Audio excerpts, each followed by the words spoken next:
Hi guys, and welcome on Cheaters and Jerks. This channel is about real life cheating stories and consequences.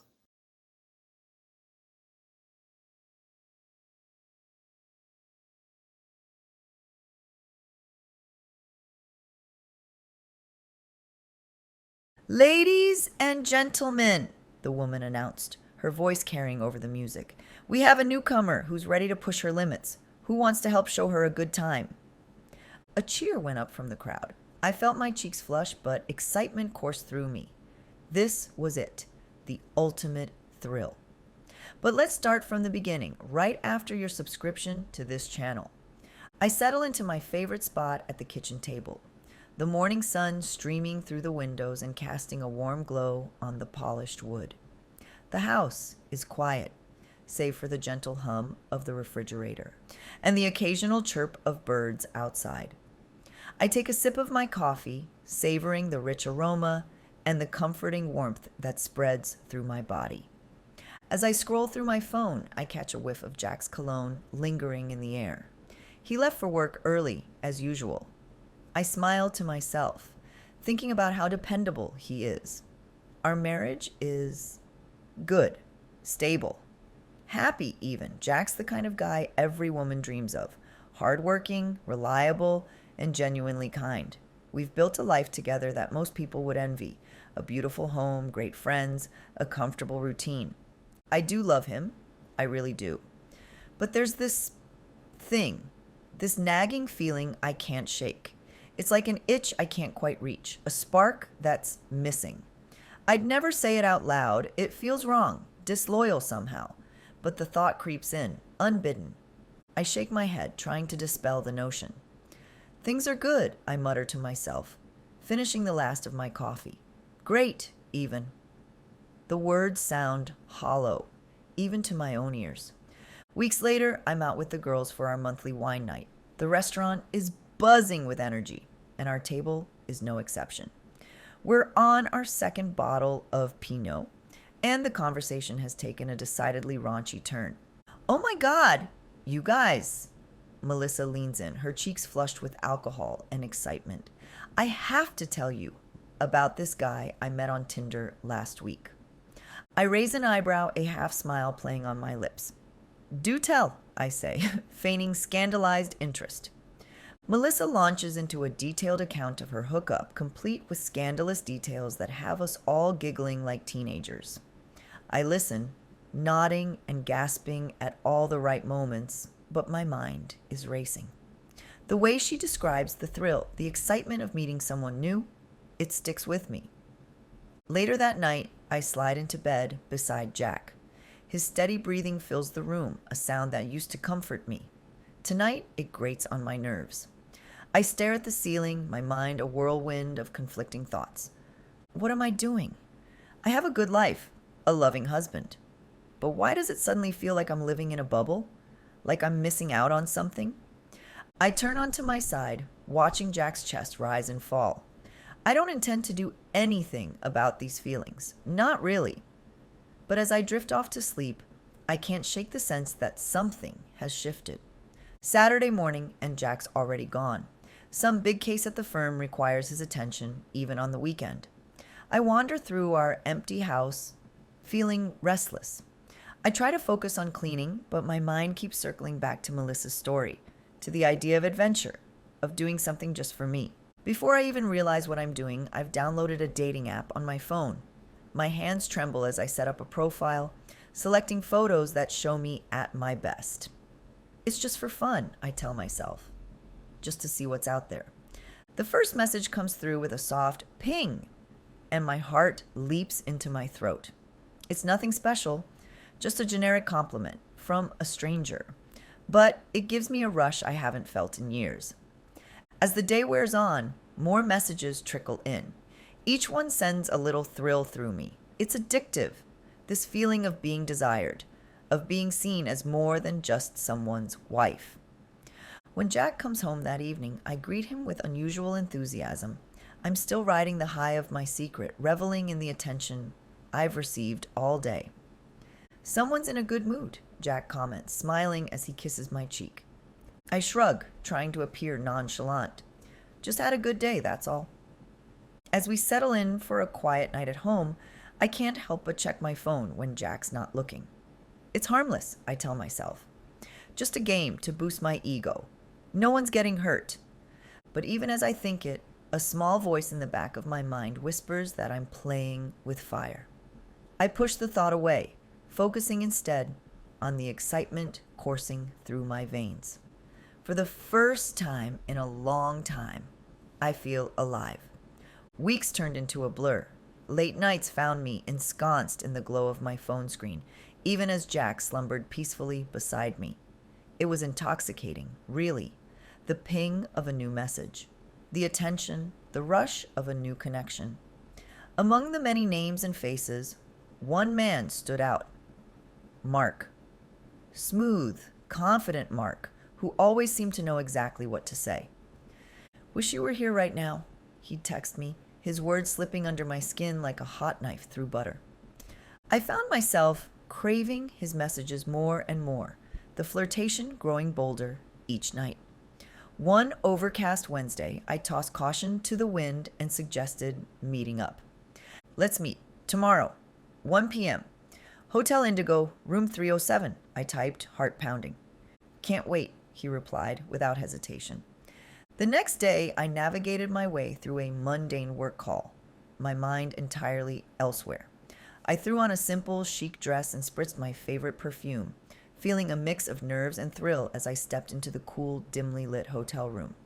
Mark was waiting, all charisma and sharp lines in a tailored suit.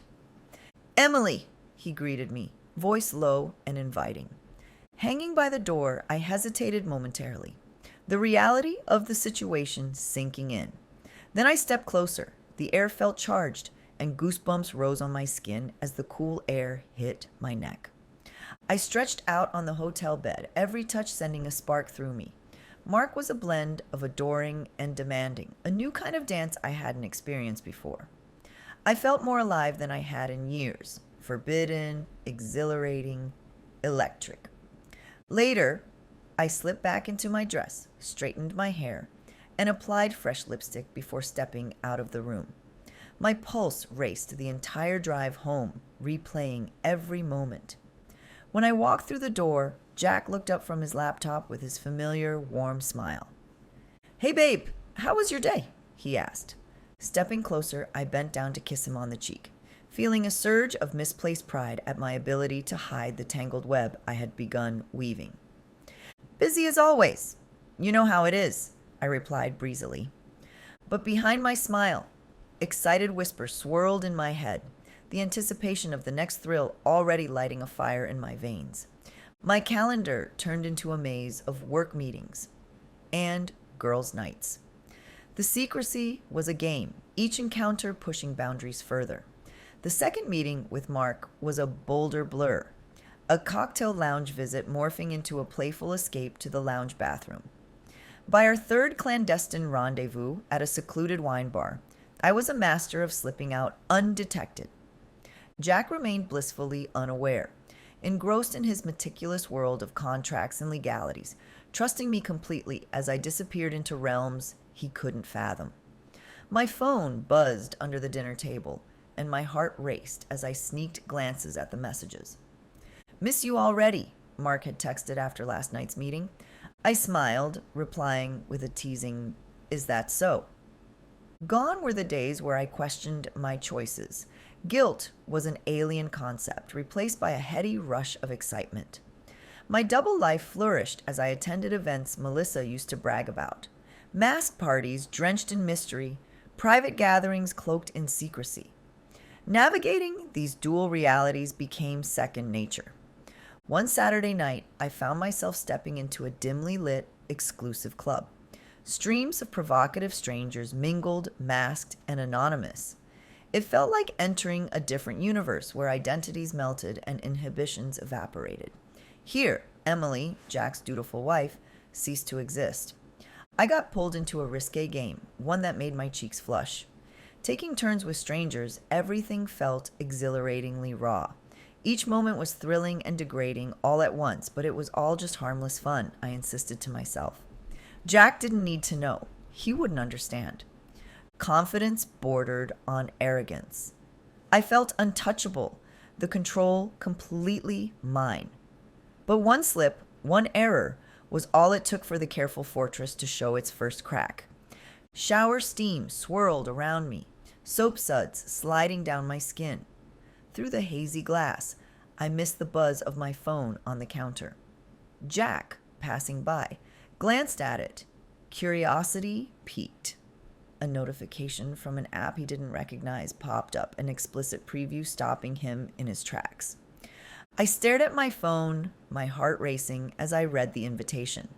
A private party, promising the ultimate experience for thrill seekers like me. My fingers trembled as I texted the host, asking for more details. "It's a no-judgment space," came the reply, "a place where boundaries can be tested." I felt a rush of excitement course through my body. This was exactly what I'd been looking for, a chance to push myself even further. I couldn't wait. That evening, I stood in front of the mirror, admiring how my outfit hugged every curve. I applied one last coat of lipstick, feeling powerful and alive. "Hey babe, I'm heading out to meet Sarah for drinks," I called out to Jack, who was in his home office. He appeared in the doorway, smiling. "Have fun, hun. Don't stay out too late." "I won't," I lied, giving him a quick peck on the cheek. As I walked out the door, I felt a spring in my step. The night air was electric with possibility. The party was held in a discreet loft downtown. As I stepped inside, the bass of the music thrummed through my body. The room was dim, lit by pulsing neon lights that cast everything in a surreal glow. Smoke wafted through the air, adding to the dreamlike atmosphere. People milled about, drinks in hand, their eyes roaming hungrily over each other. I felt those gazes turn to me as I made my way further in, and I reveled in the attention. A woman with cat-like eyes approached me, a mischievous smile playing on her lips. "First time?" I nodded, suddenly feeling a bit nervous. "Don't worry," she purred. "We're going to take good care of you. Want to play a game?" Before I could answer, she was leading me towards a raised platform in the center of the room. My heart pounded as I realized what was about to happen.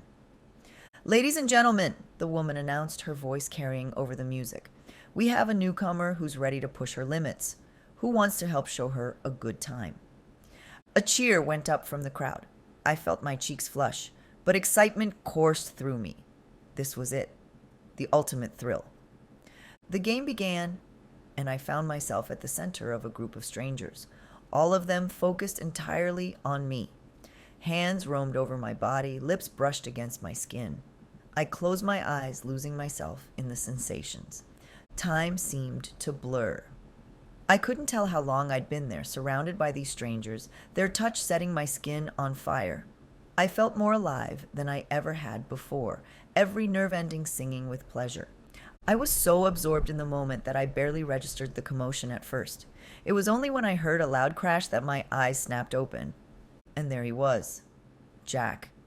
His face was a mask of fury, his eyes wild as they locked onto me. The bottom dropped out of my stomach, and I felt the heat rise to my face as the reality of the situation hit me like a freight train. Jack didn't say a word. He just stood there for a moment, his chest heaving, his fists clenched at his sides. Then, with a roar of rage, he turned and swept his arm across a nearby table, sending glasses crashing to the floor. People scattered, trying to get out of his way as he tore through the room. He upended chairs, knocked over speakers, leaving a path of destruction in his wake. I stood frozen on the platform, unable to move or speak. Part of me was terrified by this display of raw fury, so unlike the calm, collected Jack I knew. But another part of me, to my shame, was angry. How dare he show up here? How dare he humiliate me like this? Jack's rampage continued, and I watched in stunned silence as he finally stormed towards the exit. He paused for a moment, his hand on the doorknob, and I thought he might turn back. But then he wrenched the door open and slammed it shut behind him with such force that the walls seemed to shake. In the sudden silence that followed, I became acutely aware that every eye in the room was on me. The judgment in their gazes was palpable, and I felt myself shrinking under the weight of it. The excitement and thrill from earlier had evaporated, leaving me feeling exposed and vulnerable. I wrapped my arms around myself, trying to cover up, but it was too late. The damage was done. As the reality of what had just happened began to sink in, I felt a wave of nausea wash over me. What had I done? How could I have been so reckless, so selfish? The cat-eyed woman who had led me into the game earlier approached me cautiously. "Are you okay?" she asked, her voice tinged with concern. I couldn't answer. I just shook my head, fighting back tears. "Do you need us to call someone for you?" she pressed. "No," I managed to choke out. I need to go." I stumbled off the platform, my legs shaky beneath me. As I made my way to the exit, I could hear whispers starting up behind me. I didn't want to know what they were saying. Out on the street, the cool night air hit me like a slap in the face. I leaned against the building, trying to catch my breath, trying to make sense of everything that had just happened. How had Jack found out? How much had he seen? And what was I going to do now? I stumbled through the front door, my heart pounding so hard I thought it might burst out of my chest. The house was eerily quiet, a stark contrast to the chaos I'd just left behind. "Jack?" I called out, my voice echoing through the empty rooms. "Jack, are you here?" Silence, and I made my way to our bedroom, each step feeling heavier than the last. As I pushed open the door, my breath caught in my throat. His side of the closet was empty. No suits, no shoes, no trace of him left. "No, no, no," I whispered, panic rising in my chest. This couldn't be happening. It was just a fight, right? He'd come back once he cooled off. He had to. I fumbled for my phone, my fingers trembling as I dialed his number, straight to voicemail. I tried again, and again, and again. Nothing. Days passed in a blur. I barely ate, barely slept. Every time I closed my eyes, I saw Jack's face, contorted with anger and hurt. I kept replaying that night in my head, wishing I could turn back time. Then came the envelope. I saw it sitting on the kitchen counter when I came home from a half-hearted attempt at work. My stomach dropped as I picked it up, recognizing Jack's neat handwriting on the front. With shaking hands, I tore it open. The moment I saw the words "petition for divorce" at the top of the page, it felt like someone had punched me in the gut. This was real. This was happening. I sank to the floor, paper scattered around me.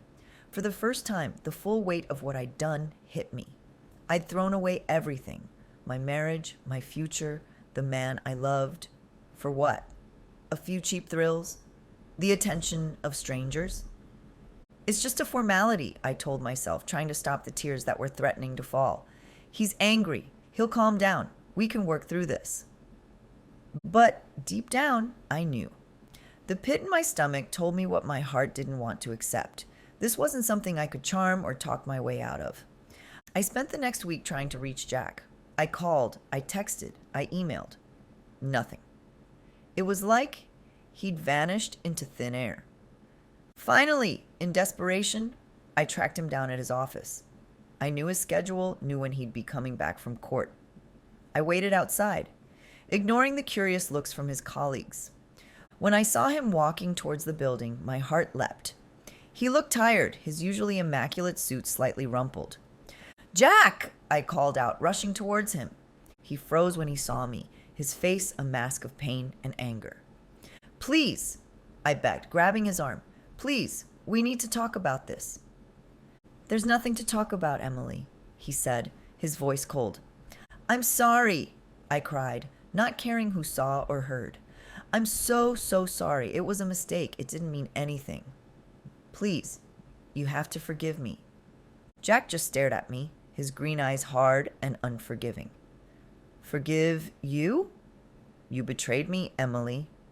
You lied to me. You made a fool of me." I know, I sobbed, but it was just a stupid mistake. I love you, Jack. You're the only one I want. Please, give me another chance. We can work through this." "Work through this?" he repeated incredulously. "How am I supposed to trust you again? How am I supposed to look at you and not see?" He trailed off, shaking his head. I was desperate now, grasping at straws. It's not all my fault, I heard myself say. You were always working, always distant. I felt lonely. I needed... Don't! Jack cut me off, his voice sharp. Don't you dare try to blame this on me. You made your choices, Emily. Now you have to live with them. He turned to walk away, but I couldn't let him go. Not like this. Jack, please, I begged, my voice cracking.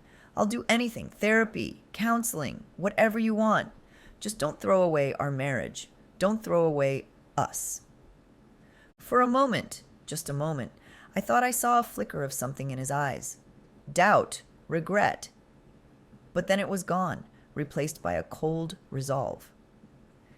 There is no us anymore, Emily, he said quietly. You saw to that. He reached into his pocket and pulled out a set of keys, our house keys. Without a word, he pressed them into my hand and turned away. I stood there, frozen, as Jack walked into the building. The sound of his footsteps faded, leaving me alone on the sidewalk, clutching the keys to a home that no longer felt like mine. It hit me then, with a crushing finality. It was over. Really, truly over. For the first time, I couldn't run from the truth. I couldn't rationalize or make excuses. This was my fault. I had destroyed my marriage, hurt the man I loved more than anything, all for... what? A fleeting thrill? The attention of strangers who meant nothing to me? I sank onto a nearby bench, the reality of my situation washing over me. Jack was gone, and I was left alone to face the wreckage I'd created. I stepped into the courthouse, my heels clicking against the polished floors. The sound echoed through the hallway, matching the pounding of my heart. Months had passed since Jack left, but it felt like yesterday. The shock of receiving those divorce papers had faded into a dull, constant ache. Now, as I approached the courtroom, anxiety twisted my stomach into knots. I pushed open the heavy wooden doors, and the fluorescent lights hit me like a spotlight. The room felt sterile, cold. My eyes immediately found Jack, sitting at the opposite table. He looked different. Polished, composed, but with a hardness I'd never seen before. This wasn't my husband anymore. This was a stranger wearing his face. All rise! The bailiff called out. I stood on shaky legs as the judge entered. The proceedings began, and I felt like I was watching a movie of someone else's life. Our lawyers spoke in turns, laying out the groundwork for the case. I tried to focus, but their words blurred together until... Your Honor, we'd like to address the matter of Mrs. Thompson's infidelity. My head snapped up. Jack's lawyer, a sharp-faced woman in a crisp suit, began detailing my affair. Every secret meeting, every lie I'd told laid bare for the court to see. Shame crawled up my spine, hot and suffocating. I couldn't look at Jack, but I felt his eyes on me, cold and unforgiving. Text messages between Mrs. Thompson and her paramour, the lawyer continued, her tone dripping with disdain. Timestamps from the dating application she used. Witness statements from the party where Mr. Thompson discovered his wife's betrayal. I wanted to sink into the floor. How had I convinced myself this was okay? That I could compartmentalize my life like this without consequences? My own lawyer stood, clearing his throat. Your Honor, while my client acknowledges her indiscretion, we must consider her contributions to the marriage. This was a momentary lapse in judgment. A momentary lapse? The words rang hollow, even to me. This wasn't a one-time mistake. I'd systematically dismantled my marriage brick by brick, lie by lie. Mr. Thompson, the judge said, turning to Jack, would you like to make a statement? I held my breath as Jack stood. His voice, when he spoke, was steady and calm. But there was an undercurrent of pain that made my heart clench. Your Honor, I loved my wife. I trusted her completely. But Emily... He paused, and for a moment I saw a flicker of the man I'd married. Then it was gone, replaced by resolve. Emily destroyed that trust. She lied to me, repeatedly. She put herself in dangerous situations, risking not just our marriage, but her own safety. I can't I can't ever trust her again. Each word felt like a physical blow. I'd known, intellectually, how much I'd hurt him, but hearing it laid out like this, seeing the pain etched into every line of his face, it hit me all at once. The full weight of what I'd done crashed down on me. The judge nodded, his expression unreadable. I've reviewed all the evidence presented. Given the circumstances, I'm inclined to rule in Mr. Thompson's favor. My lawyer started to protest, but I barely heard him. The judge continued outlining the division of our assets. Most went to Jack, our house, our savings. It felt surreal, listening to our life together being parceled out like this. And finally, the judge said, regarding the matter of Buddy, the couple's dog, given Mr. Thompson's more stable living situation, I'm awarding him full custody. That detail, somehow, hit harder than anything else. Buddy, our goofy golden retriever who'd sleep between us every night, who I'd comfort during thunderstorms. The thought of never seeing him again made my chest tighten. This concludes today's proceedings, the judge announced. We're adjourned. The gavel came down with a thunderous crack, and just like that, it was over. My marriage, legally dissolved. I stood there, frozen, as people began to file out of the courtroom. Jack walked past me without a glance, his lawyer at his side. I stumbled out into the hallway, feeling hollow. The fluorescent lights seemed harsher now, exposing every flaw, every mistake. As I pushed open the heavy doors of the courthouse, the finality of it all hit me. It was over, really, truly over, and I had no one to blame but myself. Hey everyone! If you found this story gripping and want more jaw-dropping tales, don't forget to hit like and subscribe. Turn on notifications so you're always in the loop. Always in the loop. Always in the loop. Always in